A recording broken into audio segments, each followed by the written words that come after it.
Class 10-এর Duff and দাঁতের 55 page খুলে নিয়েছে। আর এখানে 55 পেজের নিচের দিকে প্র্যাকটিস ফর পারফেকশন নামে যে কথাটা যে কোশ্চেনগুলো আছে সেখান থেকে আমরা সব ন্যারেশন চেঞ্জগুলো সলভ করে নেবো। তো এগুলো আমাদের হচ্ছে ইম্পারেটিভ সেন্টেন্সের উপরে লেট দিয়ে যেগুলো শুরু হয়েছে সেগুলোর ন্যারেশন সেন্টেন্স। তো চলো আমরা দেখে নিই এগুলো আমরা কী করে সলভ করতে পারি। তবে তার আগে এখনো পর্যন্ত চ্যানেলটিকে সাবস্ক্রাইব করনি, তাহলে অবশ্যই চ্যানেলটিকে সাবস্ক্রাইব করে পাশে থাকা বেল আইকন প্রেস করে দাও। আর অল বাটনটা অন করতে ভুলো না, কারণ আমি ভিডিও আপলোড করার সাথে সাথে তোমাদের কাছে নোটিফিকেশন যাওয়াটা অত্যন্ত দরকার।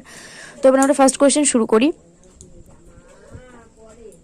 তো ফার্স্ট কোশ্চেন আছে he said let us go home. তো এটা হবে he proposed that they should go home.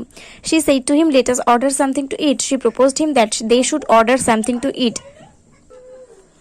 He said, let us go for a walk. He proposed that they should go for a walk. তারপরে পেজে আছে the girl said, let me come in. The girl requested that she might be allowed to come in.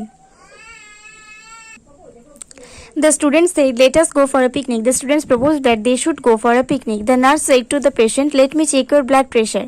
তো এটা হবে the nurse proposed the patient the nurse requested the patient that she might be allowed to check him or her blood pressure. যেহেতু এখানে patient ছেলে না মেয়ে সেটা বলে দেয়নি, তাহলে হিম অর হার তোমরা দুটোই দিতে পারো।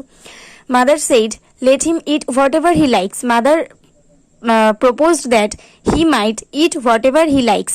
আমার এখানে যেটা লেখা রয়েছে এটা তোমরা ফলো করো না, কারণ এখানে আমি অনেকটাই ভুল লিখেছি, কারণ এখানে আমার জায়গা ছিল না বেশি, আমি নিজের বোঝার মতন করে নিয়েছি। কিন্তু আমি মুখে যেটা বলছি সেটা ভালো করে ফলো রাখো, আর যদি ভালো করে ফলো না করে থাকো আবার ভিডিওটা পিছন দিকে স্কিপ করে ঠিক করে দেখে নাও, এবং আমি যে আনসারগুলো যখন আমি মুখে বলছি সেগুলো ভালো করে শুনে সেটা খাতায় নোট ডাউন করো, নাহলে কিন্তু তোমরা ন্যারেশন চেঞ্জের আনসারগুলো বুঝতে পারবে না। তো তারপর আছে she said let me look into the matter. She proposed that she might be allowed to look into the matter. I said to my friends, let us go to play. I proposed my friends that we should go out to play. We said, let him tell a story. We proposed that he might tell the story. তারপরে আছে imperative with must, ought to, would, could, should, might এইগুলো দিয়ে। Teacher said to me, you must leave the place. Teacher advised me that I must leave the place. Rupam said, I must not stay here. Rupam said that he must not stay here. My brother said to me, would you help me to do the sum? My brother asked me if I would help him to do the sum. I said to the mother, could you give me a glass of water? I asked mother if she could give me a glass of water.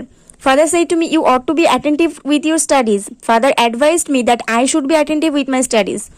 Netaji said to his countrymen, you should love your motherland. Netaji advised his countrymen that they should love their motherland. The stranger said to me, you might direct me to the bus stop. The stranger told me that I might direct him to the bus stop. তো আজকে আমরা এই পর্যন্ত 56 page পর্যন্ত আমরা করে রাখি, next আমরা 57 পেজ থেকে করব। ততক্ষণ পর্যন্ত সবাই নেক্সট ভিডিও আসা পর্যন্ত অপেক্ষা করতে থাকো, ভালো করে মন দিয়ে পড়াশোনা করতে থাকো, ভালো থাকো, সুস্থ থাকো। এই ভিডিওতে একটা করে লাইক করে দিও, বন্ধুদের সঙ্গে অনেক শেয়ার করে দিও।